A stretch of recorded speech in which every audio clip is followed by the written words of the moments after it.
I thought I understood betrayal after more than 50 years on this earth, but my daughter's ultimatum shattered that illusion.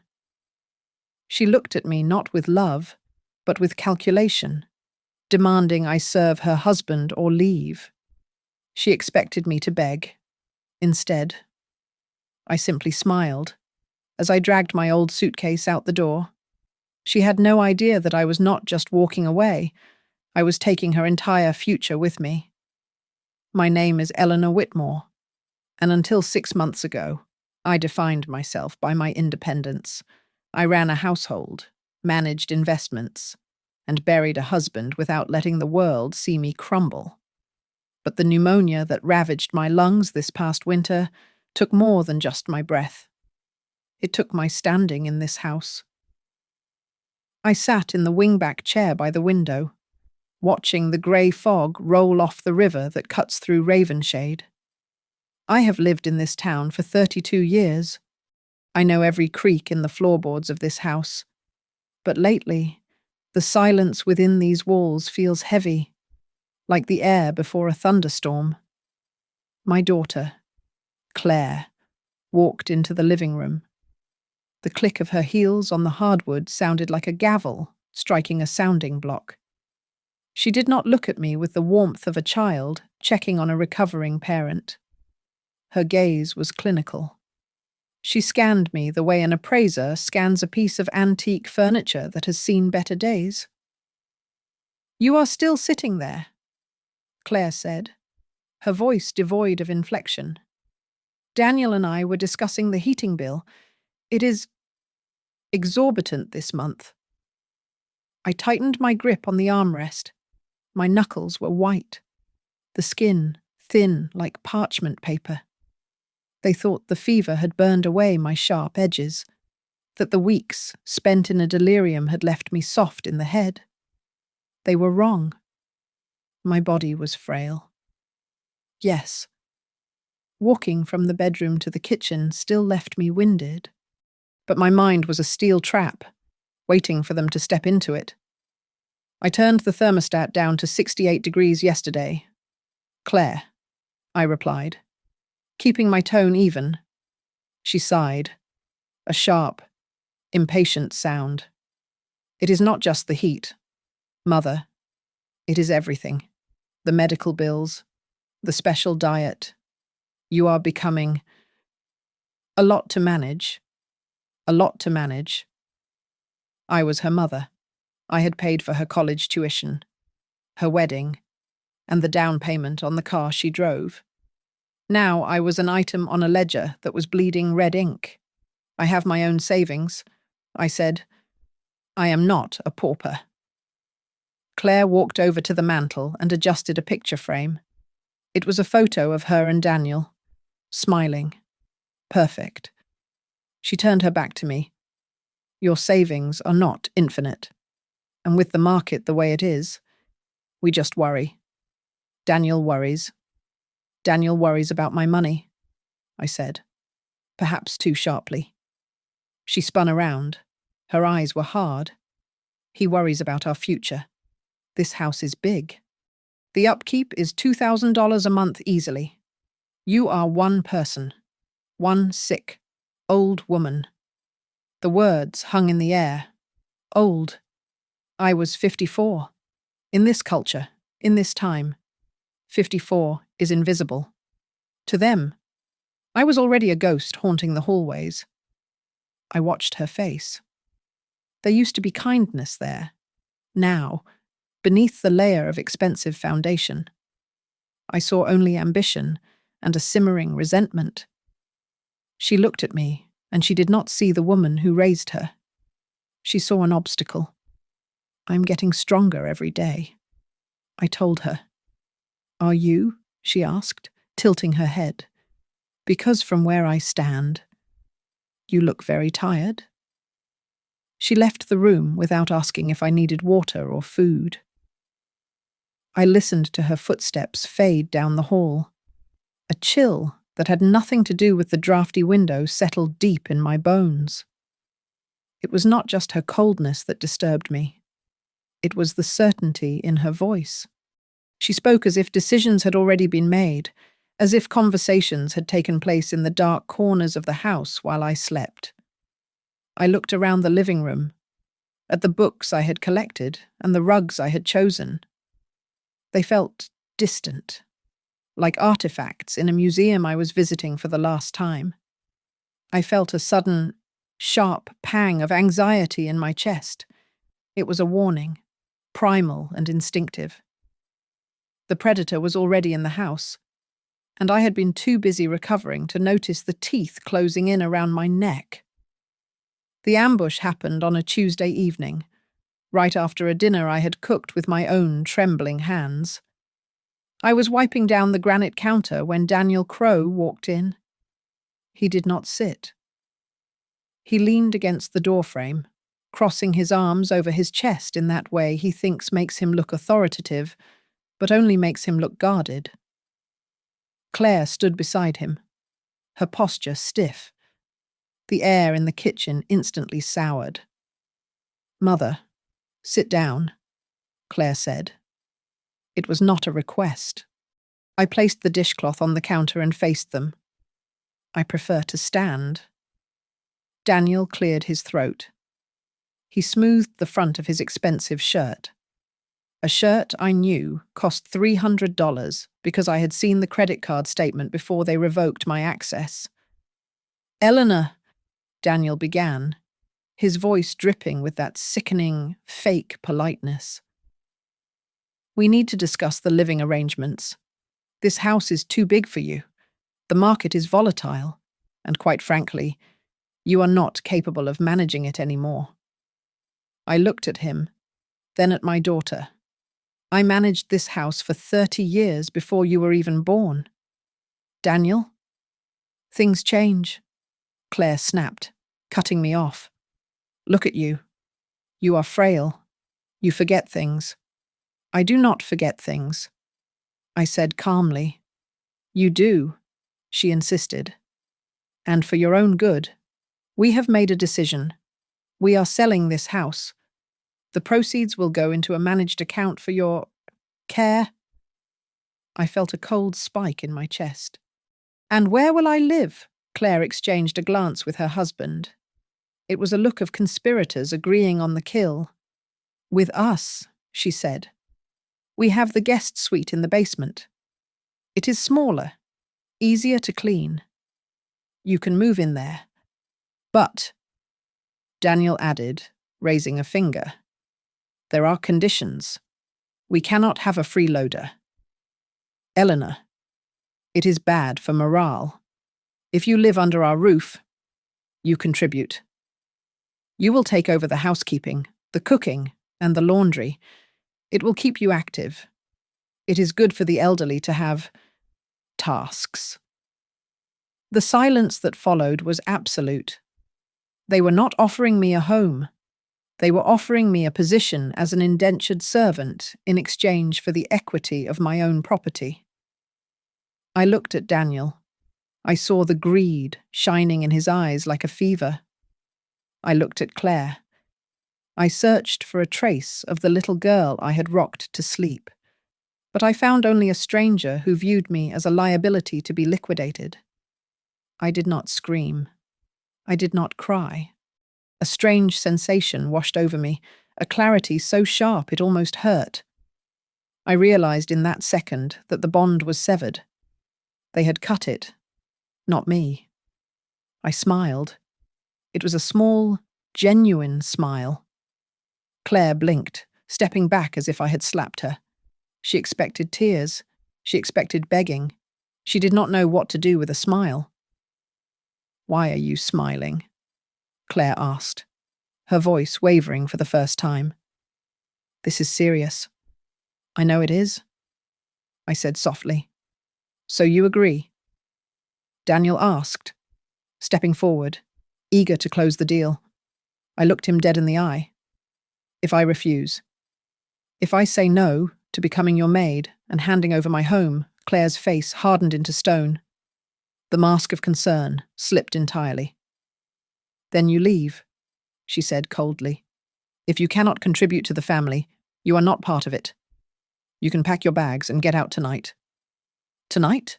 I repeated. Yes, she hissed. Tonight. I nodded once. I turned my back on them and walked out of the kitchen. I climbed the stairs to my bedroom, my heart beating a slow, steady rhythm against my ribs. I did not pack everything. I did not panic. I pulled my old leather suitcase from the back of the closet. I packed 3 changes of clothes, my medication, and the small metal box from my bottom drawer. 10 minutes later, I walked back down the stairs. The wheels of the suitcase bumped rhythmically against the steps. Claire and Daniel were still in the kitchen, whispering furiously. They stopped when they saw me. You are bluffing, Claire said, her voice rising. You have nowhere to go. You are an old woman. I did not answer her. I did not even look at her. I opened the heavy oak front door and stepped out into the night. The air was crisp and smelled of rain. Behind me, I heard Daniel say something, but I did not stop. I walked down the driveway, the gravel crunching under my sensible shoes.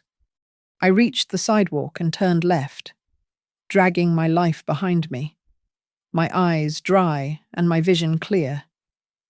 They thought they had discarded me. They had no idea they had just set me free. The taxi smelled of stale cigarette smoke and pine air freshener. It was a sensory assault that grounded me in the immediate, gritty reality of my situation. I sat in the back seat, my hands folded neatly over my purse, watching the streetlights blur into streaks of orange against the rain-slicked window. The driver. A young man with tired eyes reflected in the rearview mirror, glanced at me nervously. You okay back there? Ma'am? He asked, his voice rough but kind. You look a little shaken. Want me to turn the radio up? I am fine. Thank you, I replied. Just drive. As the car pulled away from the curb, I did not look back at the house. I did not need to. I carried every inch of it inside me. I closed my eyes and saw Robert standing on the front lawn, his boots covered in mud, holding up the blueprints for the porch. We had nothing then. We ate instant noodles for dinner 5 nights a week so we could afford the high-grade lumber he insisted on using. We built that life brick by brick, dollar by dollar.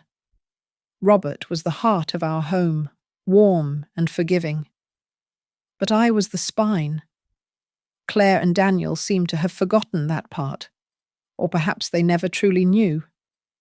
To them, I was just Eleanor, the mother who baked apple pies and tended to the rose bushes. They saw the grey hair and the slow walk, and they assumed my mind had softened along with my body. They erased the 20 years I spent at Northbridge Civic Solutions. It was laughable, really. Daniel thought he was a master manipulator because he could hide a few bank transfers. At Northbridge, I specialized in forensic auditing for high-net-worth divorces and corporate dissolutions. I spent 2 decades hunting down assets that powerful men tried to hide from their wives and partners. I knew how to trace shell companies through 3 different jurisdictions before breakfast. I had sat across tables from men far more intimidating than my son-in-law, men who slammed their fists and threatened lawsuits. I had watched them crumble when I slid a single sheet of paper across the mahogany table that proved they were liars.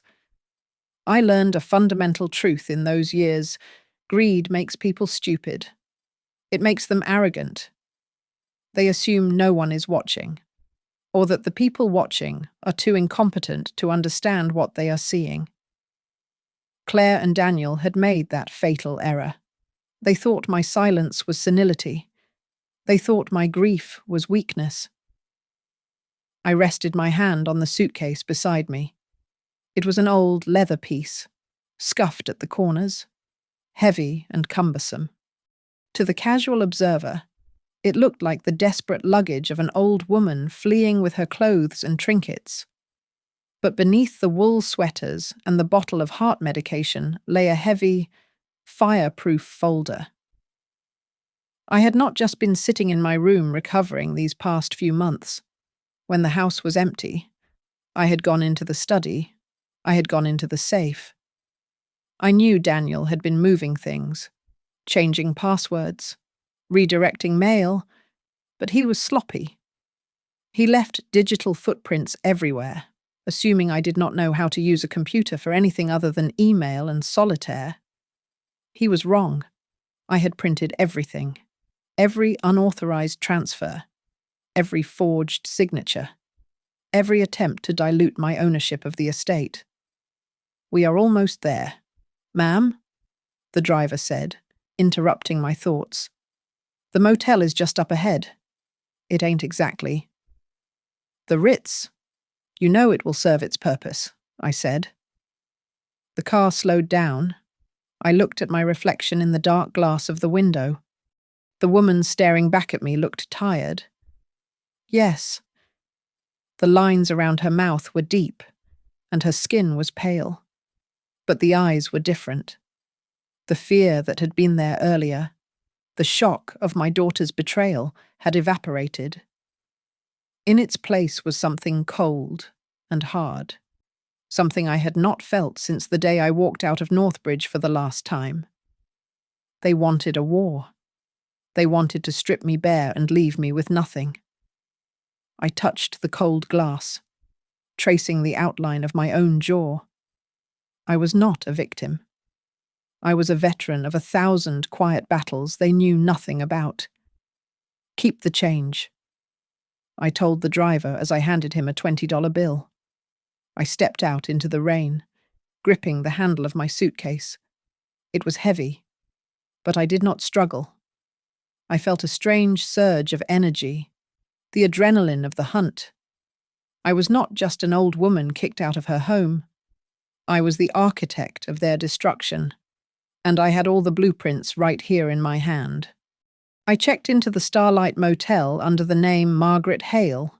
It was a nondescript place in a town called Oakhaven, 30 miles west of Ravenshade. The room smelled of lemon polish and stale dust, but it had a sturdy lock on the door and internet access that did not require a password.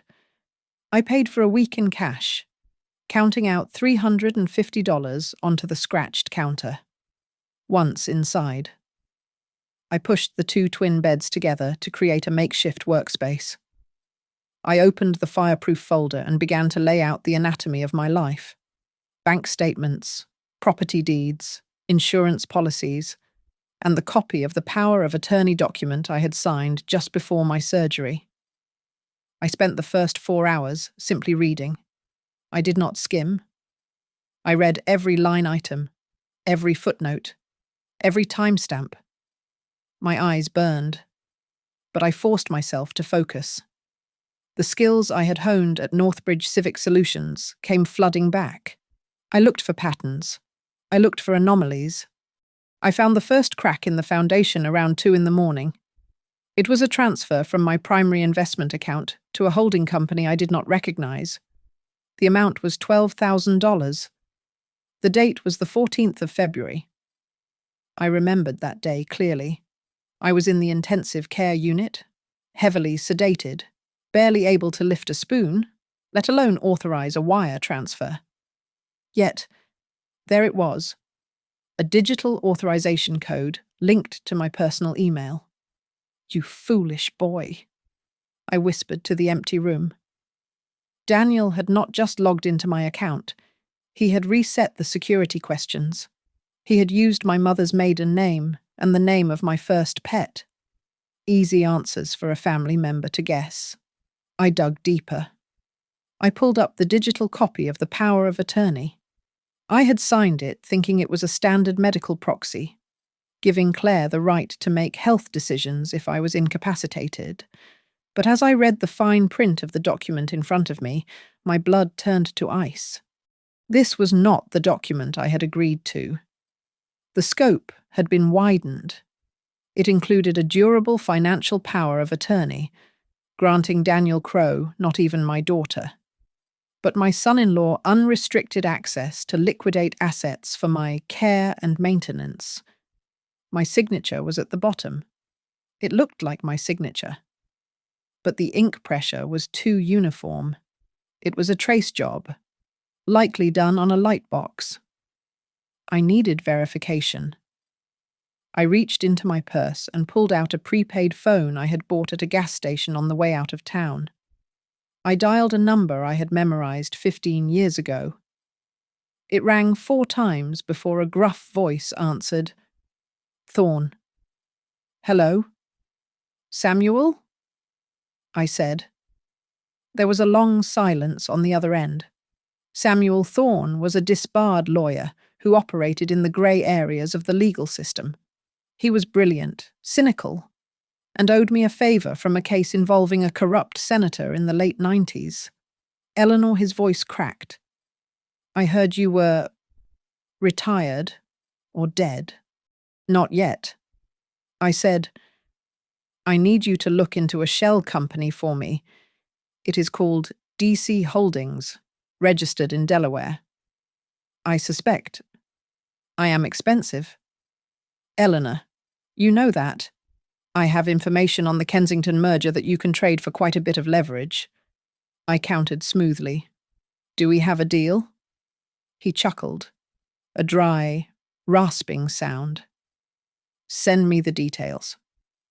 I spent the next day waiting. I did not pace. I sat in the chair by the window and watched the rain fall on the parking lot. I ate a sandwich from the vending machine. I was fueling a machine, not feeding a body. When the phone rang at 6 in the evening, I answered on the first ring. You were right, Samuel said, his tone devoid of humour now. DC Holdings was incorporated 6 months ago. Sole proprietor is Daniel Crowe. But here is the kicker. Eleanor. The company just put a lien on a property in Ravenshade. Your property. I closed my eyes. They were not just going to sell the house. They were leveraging it to fund Daniel's debts before the sale even went through. They were stripping the copper wiring out of the walls of my life while I was still standing in the living room. Thank you. Samuel? I said. Eleanor. He hesitated. This looks bad. If they have power of attorney, they have a forgery. I corrected him. And they have a very angry mother. What are you going to do? I am going to let them think they have won, I said quietly.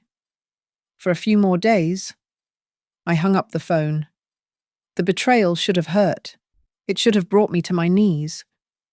But the pain had cauterized instantly, leaving behind a cold, hard clarity. I looked at the papers spread out on the bed. They were not just documents anymore. They were weapons. Daniel and Claire thought they were playing a game of checkers with a senile old woman. They did not realize they had just sat down at a chessboard with a grandmaster. I picked up a red pen and began to circle the dates. The plan was forming in my mind, intricate and devastating. I would not just stop them. I would let them walk right off the cliff they had built for themselves. I spent the next 3 days in a state of hyper-focused isolation. The world outside my motel window reduced itself to the rhythmic flashing of the neon sign across the street. But inside my room, I was reconstructing the architecture of a fortress. I had spread the contents of the fireproof folder across the bedspread, creating a timeline of our family's financial history. My eyes were tired, gritty from lack of sleep, but my mind was vibrating with a cold, electric energy. I found the weapon I needed on Thursday afternoon. It was buried at the bottom of a stack of old tax returns, a document I had not looked at since the day Robert died. It was the deed of trust for the house, but not just any deed. In 1998, on the advice of a colleague at Northbridge, Robert and I had placed our primary residence and our investment portfolio into an irrevocable trust. I picked up the document, my fingers trembling slightly. The paper was heavy, the edges slightly yellowed. I read the clauses carefully, my lips moving silently as I passed the legalese. The language was dense, but the meaning was crystal clear. I was the sole trustee. Upon my incapacitation or death, a successor trustee would be appointed, but that successor was not Claire. It was a third-party fiduciary firm we had designated to protect Claire from her own worst impulses. Daniel had made a fatal error. He had assumed that the power of attorney he forged gave him total control over my assets. But the house did not belong to me anymore. It belonged to the trust. And the power of attorney, no matter how broadly written, did not grant him the authority to dissolve an irrevocable trust or act as its trustee without specific legal amendments that he had never filed. I reached for my burner phone. It was time to make a call, not to a shadow operator like Samuel this time, but to a legitimate shark. Holloway and Pierce. A receptionist answered. "How may I direct your call?" "Put me through to Arthur Pierce," I said. "Tell him Eleanor Whitmore is calling, and tell him I have found the 1998 addendum." There was a pause, then a click. Eleanor Arthur's voice was warm but guarded. "My God, we heard rumors you were unwell." "I am very well." "Arthur," I said, leaning back in the stiff wooden chair. "But I have a situation. I need you to confirm the status of the Whitmore Family Trust. Specifically, the clause regarding the removal of the primary trustee. If you are competent, you cannot be removed," Arthur stated immediately, "and even if you were deemed incompetent, the assets freeze until the fiduciary steps in. No family member can touch the principal." "That is exactly what I needed to hear," I said. "I need you to prepare a cease and desist order. But do not send it yet. I want everything drafted and ready to file at the county clerk's office on my signal." "Eleanor, what is going on?" "Just prepare the paperwork." "Arthur, I will explain everything when the dust settles." I hung up. The trap was set. Now. I just had to wait for the prey to step into it. I did not have to wait long to see the signs of their premature victory.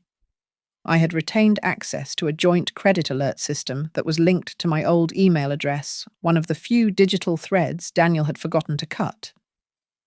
On Friday morning, my laptop pinged with a notification. New inquiry Porsche. Leasing of Ravenshade. Amount $5,000 deposit? I let out a short, dry laugh. Daniel was not just selling my house.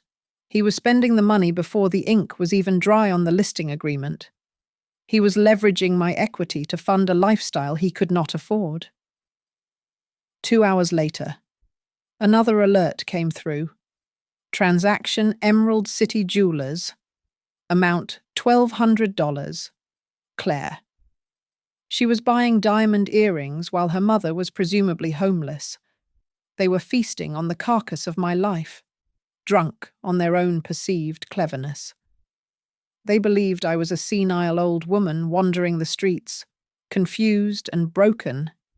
They had no idea that I was sitting in a motel room 6 towns over, watching their digital footprints like a hawk circling a field. I stood up and walked to the mirror. I looked different than I had a week ago. The fear was gone. The grief was gone. In their place was the face of a woman who had spent 20 years destroying men who thought they were untouchable. I picked up my pen and wrote 2 names on a fresh sheet of notebook paper, Claire Whitmore and Daniel Crowe. Then, with a slow, deliberate stroke, I drew a thick line through both of them. "Enjoy the champagne," I whispered to the empty room. because the bill is coming due. While I sat on the edge of a lumpy mattress, eating a stale bagel, my daughter and her husband were living like royalty on borrowed time. The digital alerts on my laptop painted a vivid picture of their week. There were charges for a $500 spa day at the darkest hour of the morning, followed by a reservation at the most expensive steakhouse in Ravenshade. They were celebrating their liberation. They believed the Queen was dead, and they were busy dividing the crown jewels before the body was even cold. I could see Daniel's movements clearly through the trail of pending transactions. He was not just spending, he was restructuring. He had engaged a local real estate agent to list the house, and he had attempted to transfer the title of my car into Claire's name. He was moving fast, driven by the arrogance of a man who thinks he has outsmarted a woman he deemed obsolete. He thought he was playing a game of speed, but he did not realize the board had been rigged against him since 1998. At 9 o'clock on Monday morning, I picked up my phone and dialed the number for Arthur Pierce. "It is time." "Arthur," I said calmly. "Release the hounds." "Are you sure about this?" Eleanor Arthur asked, his voice heavy with professional caution. "Once we file the notice of breach with the county clerk and serve the cease and desist to Daniel, there is no going back. It is a declaration of war." They fired the first shot. "Arthur," I replied, staring at the rain streaking the motel window. "I am just returning fire with heavier artillery. Send the courier." The strike was silent, but devastating. I had instructed Holloway and Pierce Legal Group to deliver the documents personally. I did not need to be there to know exactly how it played out. I knew Daniel's schedule. He would be at home, likely nursing a hangover, waiting for the real estate photographer to arrive. Around noon. My phone buzzed. It was a text from the courier service confirming delivery. I closed my eyes and let the scene play out in my mind. Daniel would have opened the heavy cream envelope expecting a check or a contract. Instead, he found a formal notification that the Whitmore Family Trust had been locked down due to suspicion of fraudulent activity and unauthorized access. The letter would inform him that every account, every deed, and every asset connected to the trust was now frozen pending a forensic audit. The effects were immediate. At 1:30 in the afternoon, I saw a notification that a transaction at a luxury furniture store had been declined. I could almost feel the panic radiating from the house in Ravenshade. Claire would not understand at first. She would try to swipe the card again, laughing nervously at the clerk. Then she would call Daniel. "Why is the card not working?" she would ask. Her voice tight with that childish frustration she used when she didn't get her way. Daniel would be pacing the kitchen, the letter crumpled in his fist. He would not tell her the truth. Not yet. Men like Daniel do not admit defeat. They double down on the lie. He would tell her it was a bank error, a glitch, a misunderstanding. But the seed of doubt would be planted. By evening, the silence from my end was deafening. They must have expected me to call, to scream, to demand an explanation for the glitch. But I did not. I simply ceased to exist. I was a ghost in the machine, invisible and untouchable. I imagined the dinner table that night. The air would be thick with unsaid words. Daniel would be too quiet, his eyes darting to his phone every few minutes. Claire would be watching him, that gnawing feeling in her gut, telling her that the safety she thought she had secured was made of smoke. She would look at the empty chair where I used to sit and wonder where I was. "He is going to start making mistakes now," I whispered to the empty room. "He is scared." and a scared man is a sloppy man. I turned off my laptop and lay back on the pillows. For the first time in months, I slept without dreaming. I did not need to dream. My reality was finally becoming the nightmare I had designed for them. The first domino fell at 10 in the morning on a Tuesday. I knew the exact moment because my phone, which had been silent for days, suddenly began to dance across the bedside table. It was Claire. I let it ring. Then Daniel. I let it ring. Then the house landline. They were running through the contact list, desperation mounting with every unanswered call. I did not pick up. Instead, I watched the notifications pile up like snowdrifts against a door. A voicemail icon appeared. I pressed play, listening to the audio through the speaker of the cheap burner phone. "Mum, it is Claire. I am standing at the bank. They say the joint account is frozen. The teller says there is a legal hold. Please call me back. It must be a mistake." Her voice was trembling. She sounded like a child who had lost her mother in a grocery store, not the woman who had coldly evicted me less than a week ago. 30 minutes later, another message arrived. This time, it was Daniel. "Eleanor, this is Daniel. We received a courier packet from a firm called Holloway and Pierce." "What is this? You cannot just lock us out of the operating accounts. We have bills. Call me immediately." I sat in the chair by the window, sipping lukewarm coffee. I imagined the scene in my kitchen. The papers spread out on the granite island, the forensic accounting of the unauthorized transfers. The proof that Daniel had forged the scope of the power of attorney and the timeline of their theft. Arthur had been thorough. He had sent them a copy of every incriminating digital footprint they had left. By noon, the tone of the messages had shifted from confusion to pure panic. I called Arthur. "They are trying to reach me," I said. "I have instructed them that all communication must go through my office." Arthur replied, his voice crisp. "Mr. Crow tried to threaten a countersuit. I reminded him that fraud over $10,000 is a felony in this state, and that we have him on record attempting to liquidate assets he does not own."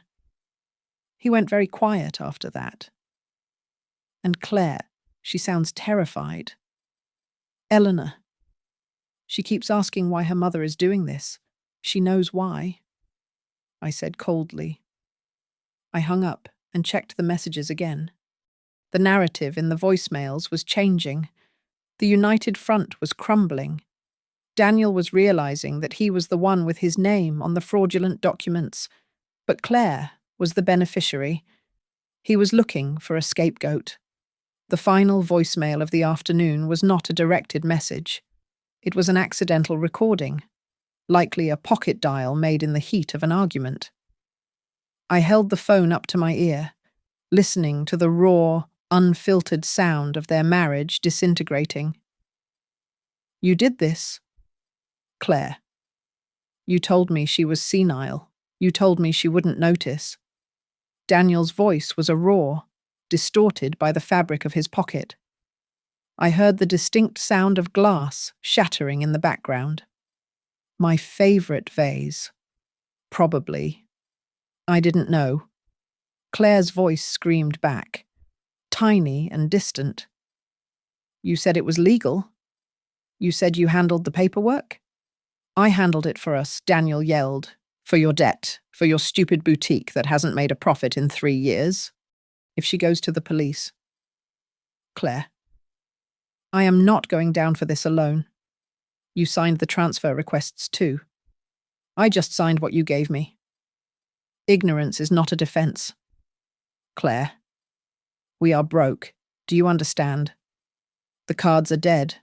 The house is locked down. We are trapped." The recording ended with a sharp click. I set the phone down. The silence in my motel room felt heavy, but it was not the heaviness of grief. It was the weight of a gavel coming down. They were trapped in the house they had stolen, suffocated by the very greed that had motivated them. I stood up and walked to the mirror. I looked at the woman who had left that house with nothing but a suitcase. I was not that woman anymore. I was the judge, the jury, and the executioner, and the trial had only just begun. I walked into the conference room at Holloway and Pierce at exactly 2 in the afternoon. The room was lined with mahogany and smelled of old paper and furniture polish.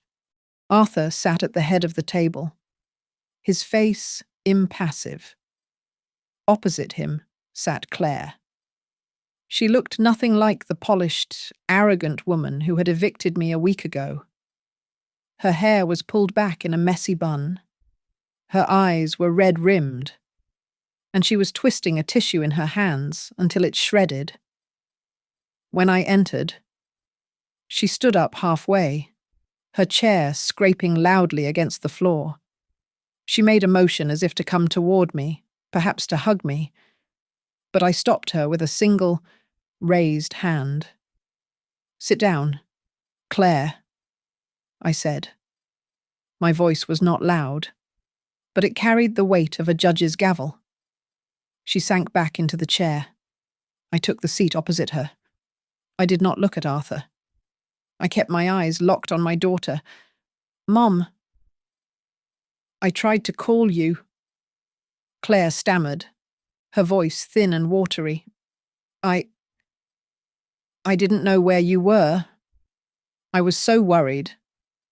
"Were you," I asked, placing my hands on the table, "were you worried when you told me to leave my own home at 8 o'clock at night? Or were you worried when the credit card declined at the jewelry store?" Claire flinched. Tears began to spill down her cheeks, but they moved nothing in me. I had shed all my tears in the taxi ride to the motel. "It was Daniel?" She sobbed. "He told me. He said it was the only way to save our finances. He said you were slipping, that you wouldn't even notice if we took control. I didn't want to hurt you, I swear." "Stop," I said. The word was sharp, cutting through her excuses. "Do not blame your husband for your sins. Daniel is a thief and a con artist, yes. But he is a stranger. You are my daughter. You watched me pack my medicine. You watched me drag that suitcase down the stairs, and you stood there and watched the door close. I was scared," she cried, her hands shaking. "We are in so much debt. Daniel said we would lose everything, so you decided to make me lose everything instead." I replied. The room fell silent. Arthur shifted in his seat, uncomfortable with the raw intimacy of the destruction unfolding before him.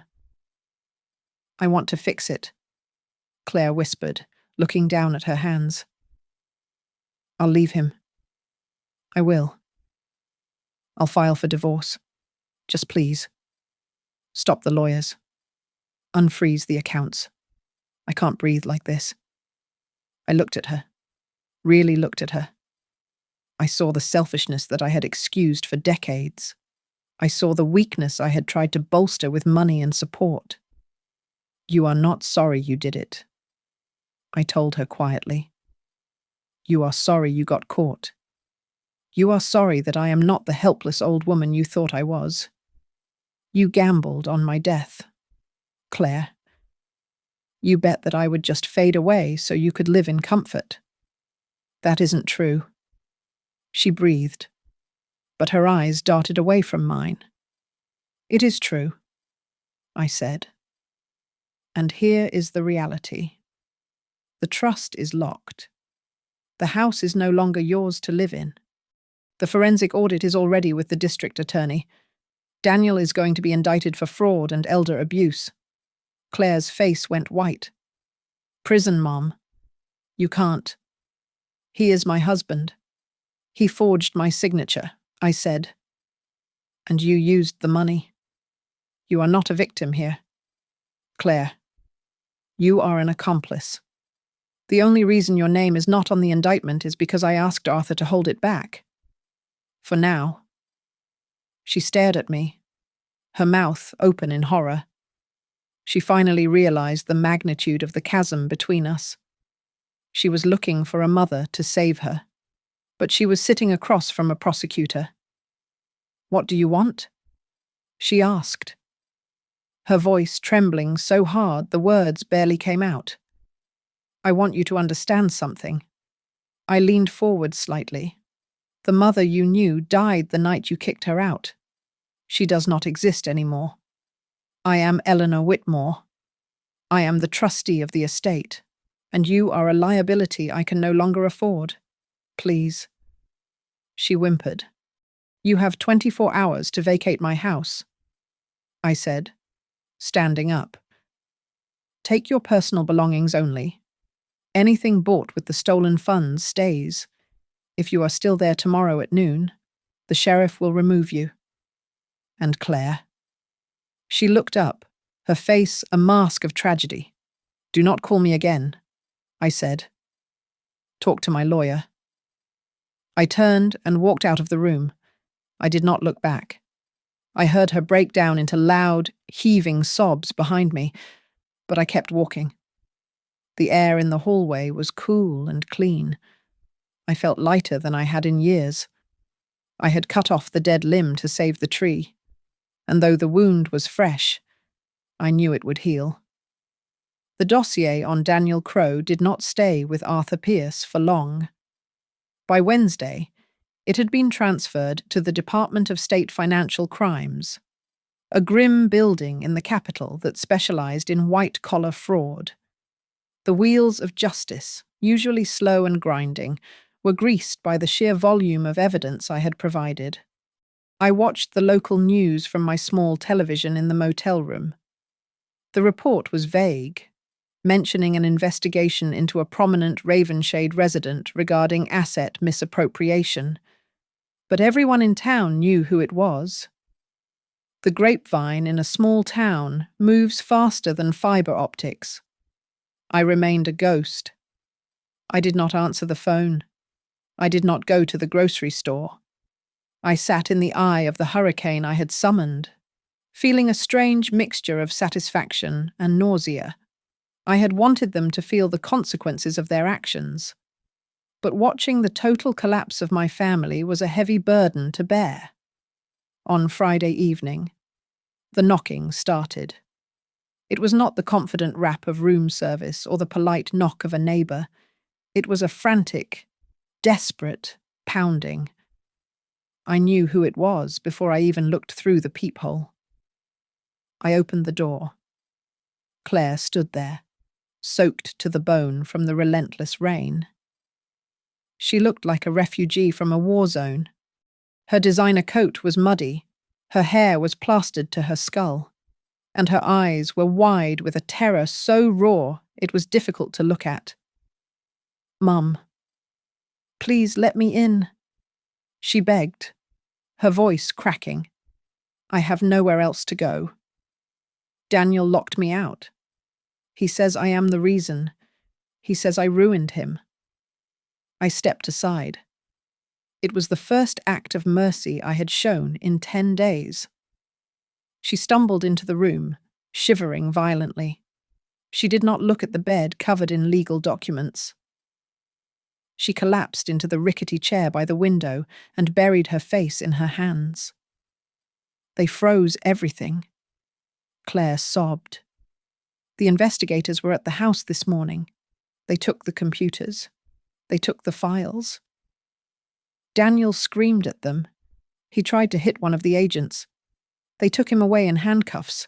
Mum, in handcuffs. I poured a glass of water from the tap and placed it on the table beside her. I did not hug her. The bridge between us was too burned for that. But I could not let her dehydrate. He is facing 20 years if the charges stick, I said, my voice steady. Forgery, wire fraud, elder abuse. The district attorney is not known for leniency. Claire looked up at me. Her mascara had run down her cheeks in black streaks. And me? What about me? Arthur sent a letter saying I am being removed from the will, that I am liable for the spent funds. You spent the money. Claire, I reminded her. You wore the jewellery? You drove the car? You cannot enjoy the feast and then claim you did not know who paid for the catering.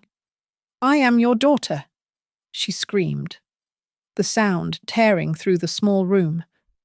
Doesn't that mean anything? I made a mistake, a horrible, stupid mistake. But do you really want to see me on the street? Do you want to destroy my life because I was weak? I looked at her. I saw the little girl who used to bring me dandelions from the yard. I saw the teenager who cried when she didn't get a prom date. And I saw the woman who had looked me in the eye and told me to get out of my own house. The power dynamic had shifted completely. A week ago, she held my future in her hands and crushed it. Now, I held her life in mine. I could tell Arthur to proceed with the civil suit against her, ensuring she would be destitute for the rest of her life. I could testify that she was a willing co-conspirator, sending her to prison alongside her husband. Or I could stop it. Daniel is finished, I said. There is no saving him. He crossed lines that cannot be uncrossed. But me? Claire whispered, her hands trembling as she reached out to touch my sleeve. Mum, please. I am terrified. I pulled my arm back gently. The air in the room felt thick, charged with the static of a storm that had not yet fully broken. I looked at the pile of evidence on the bed, then back at my daughter's ruined face. I had to decide between the justice of a judge and the heart of a mother. It was the hardest decision of my life. I have not decided yet, I told her. When will you know? She asked, her voice barely audible. Tomorrow, I said. Go wash your face. You look like a mess. She went into the bathroom, and I stood alone in the dim light of the motel room. I knew what was behind me, a weeping daughter, a ruined legacy, and a house that was now just wood and stone. I did not need to see it. I had spent 50 years building a life for others, serving a husband, raising a child, managing a home. Now, for the first time, the road ahead belonged entirely to me. The morning sun was cold and unforgiving as it streamed through the window of the motel room. On the small round table sat a document that Arthur Pierce had couriered over at dawn. It was thick, bound in heavy blue paper, and it represented the end of life as my daughter knew it. Claire sat across from me. Her eyes were swollen, and her hands were clasped tightly in her lap to stop them from shaking. Read it, I said. My voice was devoid of anger. Anger is hot. This was ice. Claire picked up the pen. She did not read the fine print. She knew she had no leverage left to negotiate. The terms were absolute. Daniel was completely excised from the estate. He was facing federal indictment, and I had ensured that not a single penny of my money would go toward his legal defense. As for Claire, the deal was brutal but fair. She would not go to prison. In exchange, she signed a confession of judgment, acknowledging her role in the fraud. She would receive a small, fixed monthly allowance enough for a studio apartment and basic food administered by a strict trustee. She would have to work. She would have to divorce Daniel. And she would never, under any circumstances, have access to the principal of the family trust again. If you violate a single clause, I told her, leaning forward, if you send Daniel $1, or if you try to contest this in court, the deal is void. I will hand this confession to the district attorney, and you will join your husband in a cell. Do you understand? I understand, Claire whispered. Her voice was a ghost of a sound. She signed. The scratch of the pen against the paper was the only sound in the room. It was the sound of a guillotine blade dropping. I took the folder and placed it in my bag. I stood up and smoothed down my coat. The house in Ravenshade goes on the market tomorrow. The proceeds will be moved into a charitable foundation. You have until noon to remove your personal items. Mum? Claire started, looking up at me with eyes that begged for a reprieve, for a hug, for the mother she had thrown away. Where will you go? That is no longer your concern, I replied. I picked up the handle of my old leather suitcase. It felt lighter now than it had the night I left my home. The heavy burden of betrayal had been lifted, replaced by the weightless sensation of freedom. I walked to the door and opened it. The air outside was crisp, smelling of rain and asphalt. Claire followed me out. We stood on the sidewalk for a moment. She looked small and defeated, standing against the backdrop of the grey motel. She was finally the master of her own destiny, just as she had claimed to want, but she looked terrified of the freedom she had purchased at such a high cost. Goodbye, Claire, I said. I did not wait for her to answer. I turned and walked toward the taxi waiting at the curb. I did not look back. I knew what was behind me: a weeping daughter, a ruined legacy, and a house that was now just wood and stone. I did not need to see it. I had spent 50 years building a life for others, serving a husband, raising a child, managing a home. Now, for the first time, the road ahead belonged entirely to me. I settled into the back of the taxi and told the driver to take me to the airport. I watched the town of Ravenshade blur past the window, the coffee shop, the park, the street where I had learned to drive. They were just scenery now. I touched the cool glass of the window and smiled, a real, genuine smile. I was 54 years old. I had my health. I had my mind. And I had my dignity. I was not an old woman fading into the background. I was a survivor walking into the sun. Thanks so much for hanging out with me and listening to this story. I'd love to know where you guys are tuning in from. So drop a comment down below and share your city or country. It's always amazing to see how far these stories travel. If you enjoyed seeing justice served cold, please make sure to subscribe to Nora Revenge Stories, hit that like button, and smash the hype button so more people can find this video. Catch you in the next one.